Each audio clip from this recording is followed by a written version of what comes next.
Hello everyone, welcome to break time classes. इस video में हम मौर्य प्रशासन के बारे में देखेंगे। इससे पहले एंशिएंट हिस्ट्री के 8 वीडियो हो चुके हैं, उसे भी देख लीजिएगा। और उसमें से लास्ट वाले जो 2 वीडियो थे उसमें मौर्य प्रशासन के बारे में ही, मौर्य साम्राज्य के बारे में ही बताया गया है। पहले वाले वीडियो में चंद्रगुप्त मौर्य, बिंदुसार के बारे में, दूसरे वीडियो में अशोक के बारे में और उसके अभिलेख के बारे में सब चीज़ें बताई गई थी। अब ये वाले वीडियो में मौर्य प्रशासन के बारे में पूरी जानकारी लेंगे हम यहाँ पर। और इससे आपका, अगर आप सभी वीडियो देखते चलते हैं तो लगभग 90% एंशिएंट हिस्ट्री आपका कवर होता चलेगा। यहाँ पे फैक्ट बहुत ज़्यादा दिए हैं, इसलिए बोर मत होइएगा, क्योंकि यही सब चीज़ें पूछी जाती हैं यूपीपीसीएस में। तो चलिए शुरू करते हैं। तो मौर्य प्रशासन में सबसे पहले देखेंगे प्रांतीय प्रशासन का विभाजन उस टाइम पे कैसे किया गया था। ऐसे क्वेश्चन स्टेटमेंट वाइज काफ़ी पूछे जाते हैं।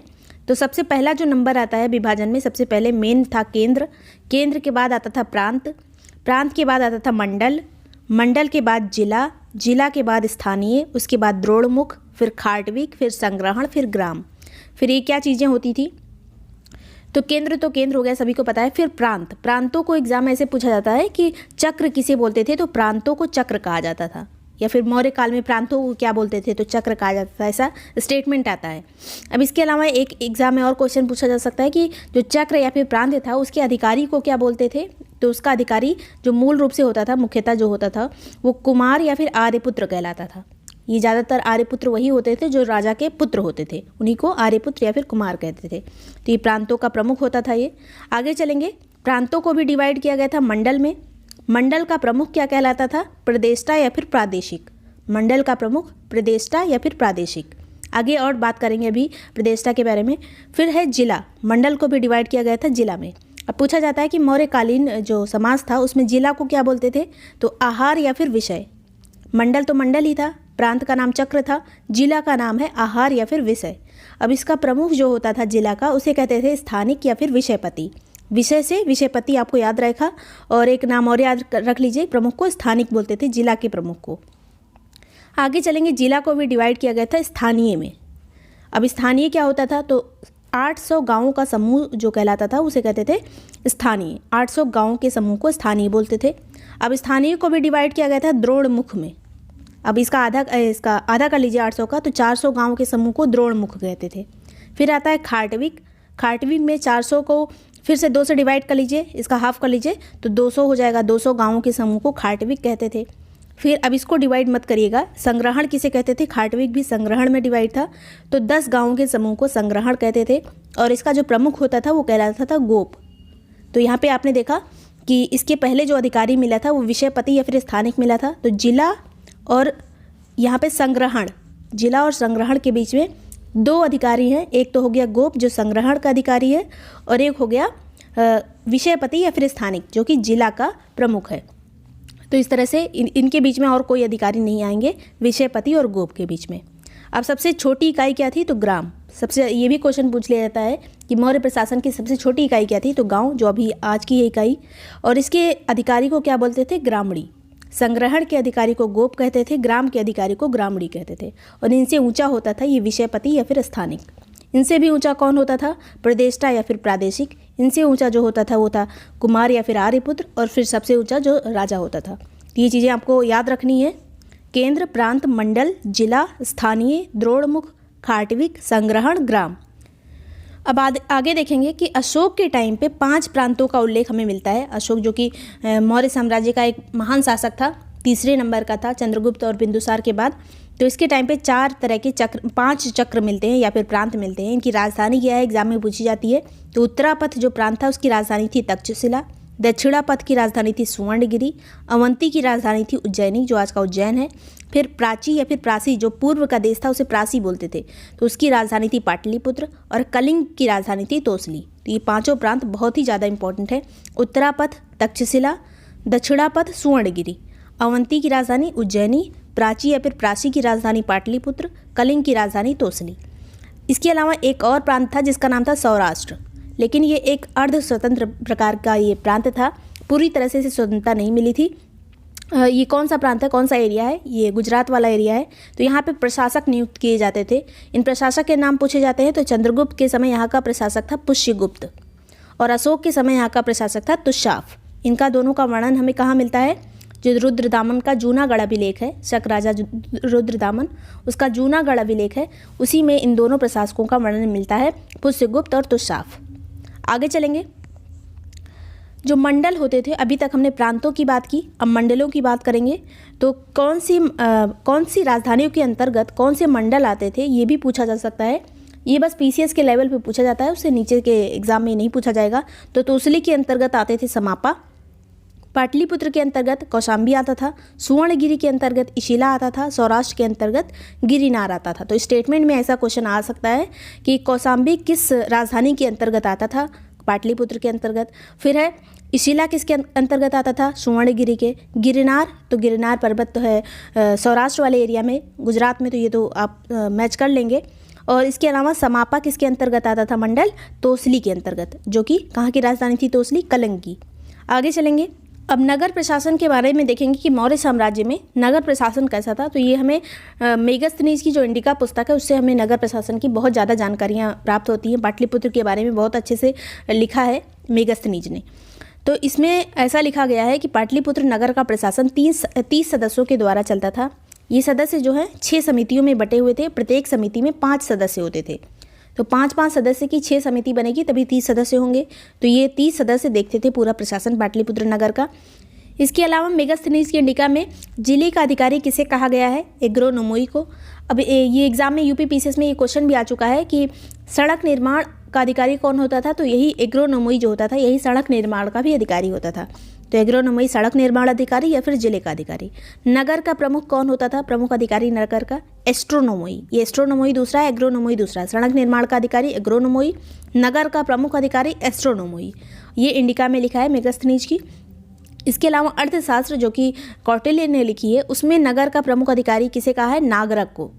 तो कौटिल्य ने नगर का प्रमुख अधिकारी नागरक को कहा है, मेगस्थनीज ने नगर का प्रमुख अधिकारी एस्ट्रोनोमोई को कहा है। तो ये दोनों चीज़ें क्लियर होनी चाहिए। आगे चलेंगे। जो 6 तरह की समितियां बताई गई हैं, वो कौन कौन सी समितियां हैं। तो पहली समिति है शिल्प कला समिति, जिसमें जो व्यक्ति होते थे भवन निर्माण पे फोकस किया जाता था, ये समिति करती थी। सफाई के काम पे, सड़क निर्माण पे, इसका काम था ये शिल्प कला समिति का। फिर विदेश समिति का काम क्या था, विदेशियों के रहने खाने, दवा, मृत्यु या फिर मृत्यु होने पर उनका जो समाधान है वो कैसे दफनाया जाएगा उन्हें, इस सब की व्यवस्था कौन करता था, विदेश समिति। फिर आती है जनसंख्या समिति, इसका काम था जन्म और मृत्यु का रजिस्टर तैयार करना। उस टाइम पे भी मौर्य प्रशासन में भी जन्म मृत्यु का रजिस्टर होता था, तो जनसंख्या समिति का काम था ये। आगे चलेंगे। उद्योग व्यापार समिति क्या करती थी, तो ये उद्योग और व्यापार पर नियंत्रण का काम था उद्योग व्यापार समिति का। वस्तु निरीक्षक समिति एक थी, बाजार में बिकने वाले सामान में मिलावट से रोकने के लिए ये समिति बनाई गई थी, वस्तु निरीक्षक समिति। फिर एक जो थी कर निरीक्षक समिति, इसका काम था करों का वितरण करना और चोरी को रोकना, मतलब करों की जो चोरी है उसको रोकना। अब ये उल्लेख मिलता है, मेगस्थनीज ने उल्लेख किया है कि करों की चोरी करने वालों को मृत्यु दंड दिया जाता था। तो ये काम था कर निरीक्षक समिति का कि पकड़ो सबको, और जो कर ना दे उसे मृत्यु दंड दिया जाता था मौर्य प्रशासन में। तो ये स्टेटमेंट वाइज ये क्वेश्चन पूछे जा सकते हैं। इसके अलावा और समिति नहीं थी, देख लीजिए कौन कौन सी समिति है, शिल्प कला, विदेश समिति, जनसंख्या समिति, उद्योग व्यापार समिति, वस्तु निरीक्षक समिति और कर समिति। आगे चलेंगे। मौर्य जो प्रशासन था, मौर्यकालीन प्रमुख अधिकारी कौन कौन से होते थे, उनका नाम पूछा जाता है। तो अर्थशास्त्र में जो कौटिल्य का अर्थशास्त्र है, उसमें 18 तीर्थों का वर्णन किया गया है। और तीर्थ का मतलब हम पहले ही पढ़ चुके हैं, पहले वाले चैप्टर में जो मौर्य प्रशासन का पहला चैप्टर था उसमें हम देख चुके हैं कि तीर्थ का मतलब होता है जो प्रमुख अधिकारी होते हैं, उन्हें तीर्थ कहा जाता था अर्थशास्त्र में। आगे चलेंगे। तो पहला तीर्थ कौन होता था, प्रधानमंत्री या फिर पुरोहित, जिसका नंबर 1 मतलब मेन होता था ये प्रधानमंत्री या फिर पुरोहित। ये धर्म का काम भी करता था और प्रधानमंत्री का भी काम करता था। तो चंद्रगुप्त के समय में दोनों विभाग किसके पास थे, कौटिल्य के पास, या फिर उन्हीं का नाम विष्णुगुप्त था। तो कौटिल्य के पास चंद्रगुप्त के टाइम पे दोनों विभाग थे, प्रधानमंत्री का भी पुरोहित का भी।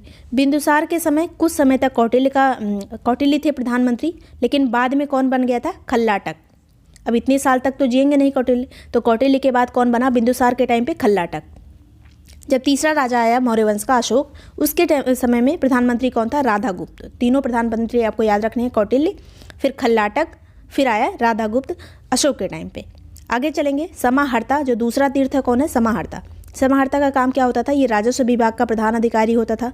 फिर है सन्निधाता, इसमें थोड़ा आप नाम थोड़ा मैच करने की कोशिश करिएगा। अगर आपकी हिंदी अच्छी होगी तो समझ में आ जाएगा कि क्या लिखा है। कुछ ही शब्द ऐसे हैं जो तीर्थों के नाम हैं जो थोड़ा एकदम से अलग हैं, उनकी मीनिंग भी वो नहीं है, जैसा शब्द है वैसी मीनिंग नहीं। जैसे प्रतिष्ठा, प्रतिष्ठा कौन था? ये फौजदारी या फिर कंटक शोधन, दो तरह के न्यायालय होते थे, एक कंटक शोधन, एक होता था धर्मस्थीय।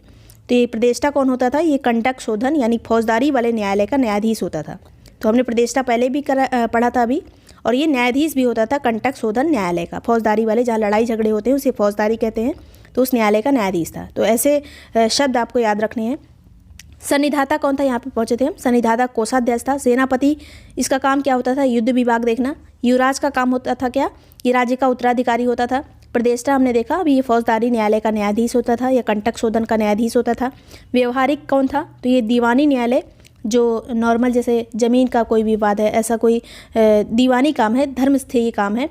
ये जो दो तरह के न्यायालय होते थे, एक कंटक शोधन, दूसरा धर्मस्थेय, तो ये इस न्यायालय का अधिकारी होता था व्यवहारिक। फिर नायक कौन होता था? सेना का नेतृत्व करता था नायक। दंडपाल कौन होता था? सेना के लिए सामग्री जुटाने वाला अधिकारी दंडपाल कहलाता था। अंतपाल किसे कहते थे? सीमावर्ती दुर्गों का रक्षक, जो जैसे कोई राज्य की ये सीमा है और यहाँ पे कोई दुर्ग है, इन सभी दुर्ग आसपास के दुर्गों की रक्षा करने वाला कौन कहलाता था? अंतपाल। जैसे कोई आक्रमण ना कर सके, जो बाउंड्री पे दुर्ग रहते थे उनकी सुरक्षा का सबसे महत्वपूर्ण होती थी कि कोई आक्रमण ना कर पाए। आगे चलेंगे। दुर्गपाल कौन था? तो ये भीतरी दुर्गों का प्रबंधक था दुर्गपाल। अंतपाल जो बाहरी दुर्ग थे और दुर्गपाल भीतरी दुर्गों का प्रबंधक। फिर आता है मंत्री परिषदाध्यक्ष, ये कौन था? तो मंत्री परिषद का अध्यक्ष को मंत्री परिषदाध्यक्ष कहते थे। नागरिक नगर का प्रमुख अधिकारी होता था। प्रशासता कौन होता था? राजकीय कागजातों को सुरक्षित रखने वाला और राजकीय आज्ञाओं को लिपिबद्ध करने वाला। तो इसका काम था कागज देखना और उसे लिपिबद्ध करना, प्रशासता। आगे चलेंगे। दौवारी कौन था? राजमहलों की देखरेख करने वाले को दौवारी कहते थे। अंतर्वर्षिक किसे कहते थे? तो सम्राट की अंगरक्षक सेना का प्रधान होता था अंतर्वर्षिक। तो ये नाम अच्छे से देख लीजिए। फिर एक अधिकारी था कर्मांतिक। कर्मांतिक का काम क्या होता था? उद्योग धंधों का प्रमुख निरीक्षक होता था कर्मांतिक। आटविक कौन था? ये एग्जाम में काफ़ी पूछा जाता है आटविक। तो ये वन विभाग का प्रमुख अधिकारी होता था आटविक। अभी इतने तो हो गए जो तीर्थ होते थे, 18 तीर्थ पूरे हुए। अब कुछ अध्यक्ष होते थे, तो 26 तरह के अध्यक्ष बताए गए हैं अर्थशास्त्र में। इसमें भी नाम लगभग आपको जब देखेंगे किस विभाग का है तो आपको पता चल जाएगा। तो मेगास्थनीज ने अध्यक्षों को मजिस्ट्रेट कहा है। तो इन्हीं जिसकी अध्यक्ष की बात की है कौटिल्य ने, अध्यक्ष के रूप में उसी को मेगास्थनीज ने मजिस्ट्रेट कहा है। तो ये चीज़ें पता होनी चाहिए। आगे चलेंगे। पन्याध्यक्ष कौन होता था? वाणिज्य विभाग का अध्यक्ष को कहते थे पन्याध्यक्ष। फिर शुरा अध्यक्ष क्या होता था? शुरा मतलब शराब होती है और आज के ज़माने में आबकारी विभाग उसे देखता है। तो शुरा अध्यक्ष कौन होता था? आबकारी विभाग का अध्यक्ष। सूना अध्यक्ष कौन होता था? तो सूना से थोड़ा बूचड़ खाने जैसा फीलिंग आ रहा है, हिंदी में आपने पढ़ा होगा अगर। तो सूना अध्यक्ष कौन होता था? बूचड़ खाने विभाग का प्रमुख। फिर गणिका अध्यक्ष कौन होता था? गणिकाओं का या वेश्याओं का प्रमुख। फिर सीता अध्यक्ष कौन होता था? तो सीता राजकीय कृषि विभाग का अध्यक्ष होता था, क्योंकि कृषि वाले जो कर होते थे उसे सीता कहा जाता था मौर्य प्रशासन में। आगे चलेंगे।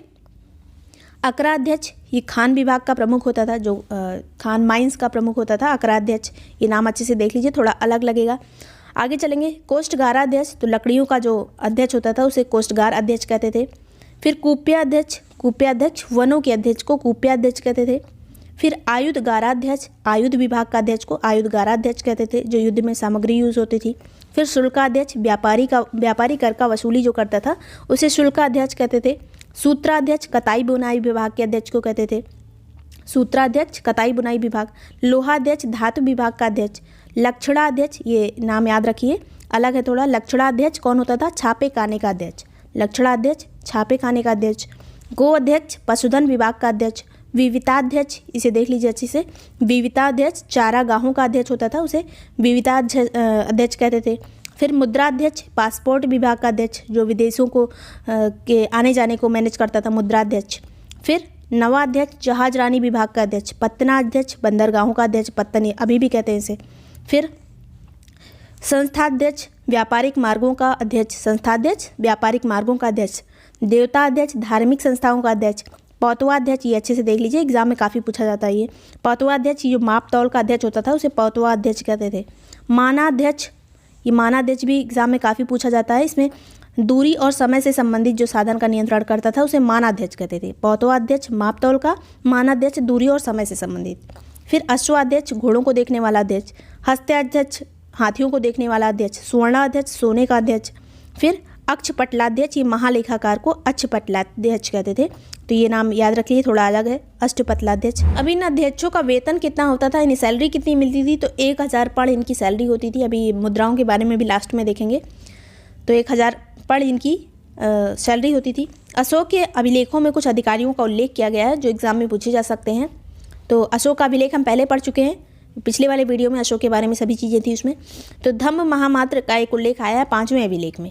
तो धम्म महामात्रों की नियुक्ति की थी अशोक ने, 5वें अभिलेख में अपने लिखा है ऐसा। फिर प्रादेशिक होता था, जो राज्य का अधिकारी होता था प्रादेशिक। रज्जुक, ये एक राजस्व अधिकारी होता था, जनपद का प्रमुख होता था रज्जुक। युक्त का उल्लेख किया गया है अभिलेख में। तो रज्जुक के अधीन जो काम करता था उसे युक्त बोलते थे। प्रतिवेदक क्या होता था, तो 6वां शिलालेख है उसमें उल्लेख किया है अशोक ने कि जो जनता है उसकी आवाज़ उसके तक पहुंचाई जाए, कोई भी कुछ भी बोले उसके पास तक बात पहुंचनी चाहिए। तो ये काम किसका था, प्रतिवेदक का काम था।